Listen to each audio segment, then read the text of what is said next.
क्या रामायण सच में हुई थी या यह सब बस एक मनगढ़ंत कहानियां हैं? इसके ऊपर कई बार चर्चाएं हो चुकी हैं।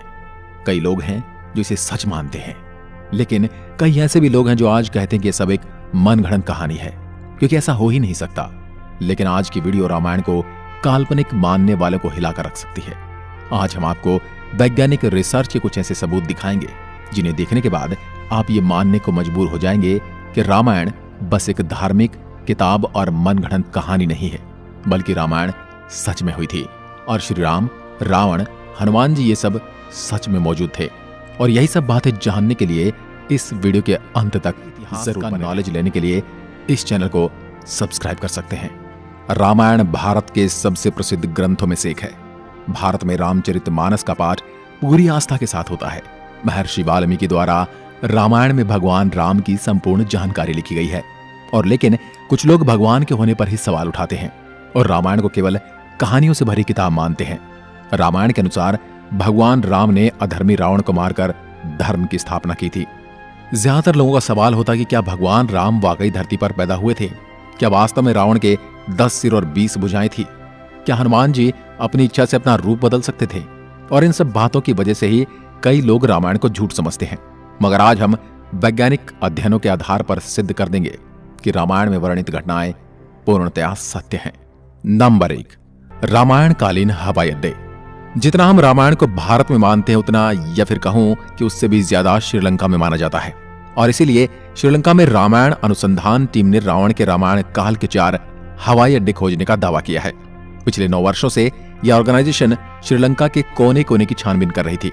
यहां उन्हें कई जानकारी और अवशेष मिले, परंतु 4 सालों में लंका के दुर्गम स्थानों की खोज के कारण रावण के 4 हवाई अड्डे हाथ लगे। रामायण अनुसंधान टीम के अध्यक्ष अशोक कैंट का कहना है कि रामायण की लंका वास्तव में श्रीलंका की है। यहाँ उसानगोड़ा, गुरुलोपोथा, तोतुपोलाकंदा और वरियापोला नामक 4 हवाई अड्डे मिले हैं और इन्हें हवाई अड्डों से रावण पुष्पक विमान को आसमान में उड़ाता होगा। और यह हवाई अड्डे न सिर्फ ये बताते हैं कि रामायण सच में हुई थी, पर यह भी बताते हैं कि उसमें लिखी गई सारी बातें जिन पर हमें यकीन नहीं होता, वो भी सच हैं। नंबर 2, रावण का महल। रामायण के अनुसार रावण सोने की लंका में रहा करता था, जिसे हनुमान जी ने जला दिया था। श्रीलंकन गवर्नमेंट को श्रीलंका में एक ऐसा महल मिला है और यह दावा है कि यह महल रामायण काल का है। इस महल से कहीं सीक्रेट रास्ते निकलते हैं जो उस महल को शहर के अलग अलग जगह से जोड़ता है। लेकिन जब रिसर्च टीम ने इन पर रिसर्च की तो पता चला कि गुफाएं नेचुरल नहीं बल्कि किसी समय ने इंसानों द्वारा बनाया गया था। श्रीलंकन हिस्ट्री के अनुसार रावण शहर के अलग अलग हिस्सों में अचानक से ही प्रकट हो जाया करता था और पलक झपकते ही उन हिस्सों से गायब होकर अपने महल में पहुंच जाता था। इसलिए जानकारों का मानना है कि रावण इन्हीं गुप्त रास्तों का इस्तेमाल किया करता था।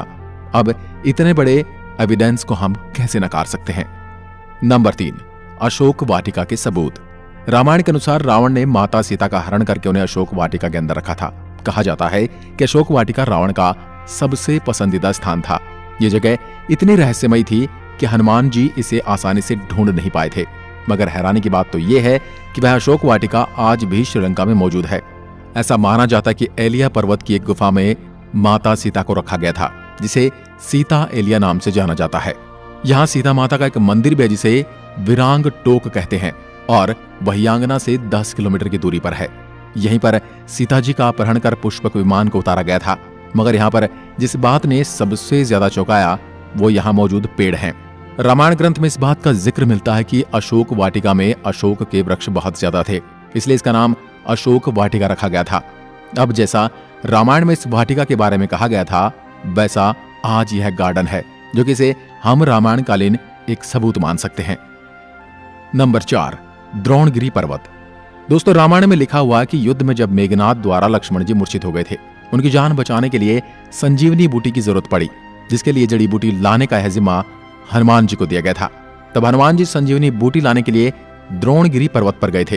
हनुमान जी को जब संजीवनी बूटी का पता नहीं चला तो वह द्रोणगिरी पहाड़ के एक टुकड़े को ही उठा कर ले आए। मान्यताओं के अनुसार ये वही पहाड़ है जो आज भी वहां पर मौजूद है। कुछ लोग इसके बारे में कहते हैं कि आज भी उस पर्वत पर वह निशान मौजूद है जहां से हनुमान जी ने उसे तोड़ा था। लेकिन जिस पर्वत का जिक्र रामायण में मिलता है वहां आज मौजूद है। जड़ी बूटी देने के बाद हनुमान जी ने इस पहाड़ के टुकड़े टुकड़े कर इसे श्रीलंका में फेंक दिया था। जहां जहां इस पहाड़ के टुकड़े गिरे वहां के पेड़ पौधे और जड़ी बूटी बाकी जगहों से अलग होती हैं। और सच में श्रीलंका में कई कमाल की जड़ी बूटियां मिलती हैं। श्रीलंका में हिमालय की जड़ी बूटियों का मिलना इस बात का पर्याप्त सबूत है कि लक्ष्मण जी को संजीवनी देने की घटना पूर्ण रूप से सत्य है, क्योंकि ये जड़ी बूटियों के पौधे उस स्थान पर मिले हैं जहां पर लक्ष्मण जी को संजीवनी दी गई थी, जबकि दूसरे हिस्से में इस प्रकार की कोई जड़ी बूटी नहीं मिलती। नंबर 5, राम सेतु। रामायण सच में हुई थी, इसका सबसे बड़ा प्रूफ है राम सेतु। राम सेतु को एडम्स ब्रिज भी कहा जाता है और इसके बारे में पक्का सबूत तब मिल गया जब नासा ने सैटेलाइट तस्वीरें जारी की। पैसिफिक ओशियन की तस्वीर में कुछ ऐसा था जिसे देखकर वैज्ञानिक भी हैरान रह गए। पैसिफिक ओशियन के हिस्से में साफ तौर से पत्थरों की एक लाइन बनी हुई नजर आ रही थी। जब वैज्ञानिकों ने इसे तस्वीर पर ज्यादा स्टडी की तो पता चला कि ये पत्थरों से बनी लाइन है। भारत के धनुषकोडी से श्रीलंका के मन्नार द्वीप तक बनी हुई है, जो लंबाई में करीब 30 किलोमीटर तक हो सकती है।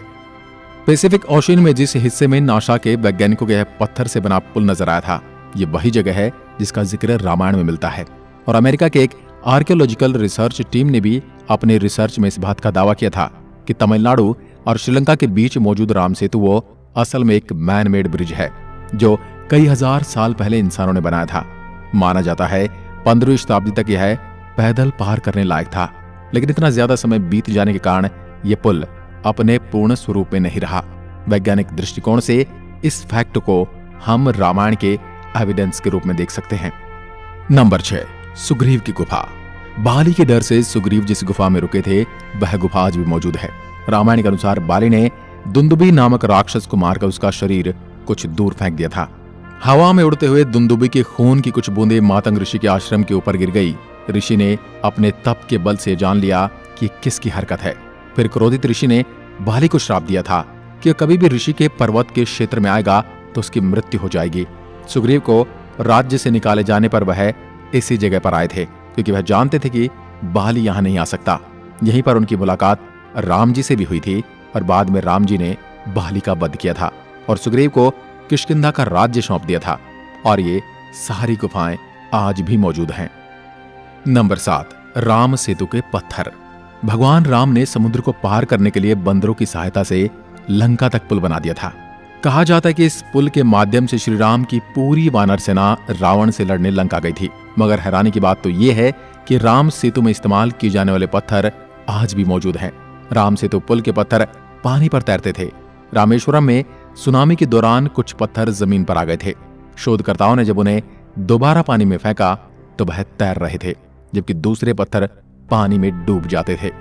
शोधकर्ताओं के अनुसार इसके लिए एक विशेष प्रकार के पत्थर का इस्तेमाल किया गया था, जिसे विज्ञान की भाषा में प्यूमाइस स्टोन कहते हैं। यह पत्थर पानी में नहीं डूबता और तैरने वाला यह पत्थर ज्वालामुखी के लावा से आकार लेते हुए अपने आप बनता है।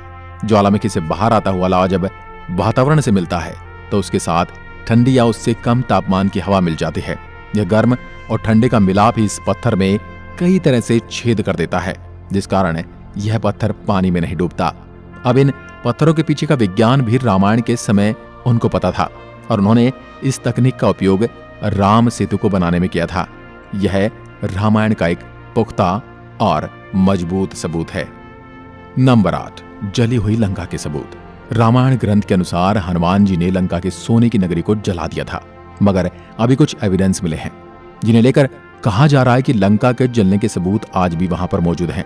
जिस जगह पर श्रीलंका को जलाया गया था वहां की मिट्टी आज भी काली है, जबकि उसके आसपास की मिट्टी का रंग वैसा ही है जैसा कि नॉर्मली मिट्टी का होना चाहिए।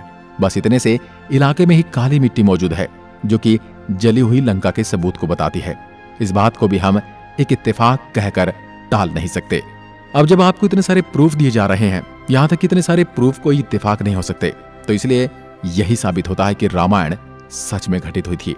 आपका क्या विचार है, हमें कमेंट में लिखकर जरूर बताएं। एक बार फिर मिलते हैं एक और ऐसी दिलचस्प वीडियो के साथ। तब तक के लिए नमस्कार। जय हिंद, जय भारत, जय श्री राम।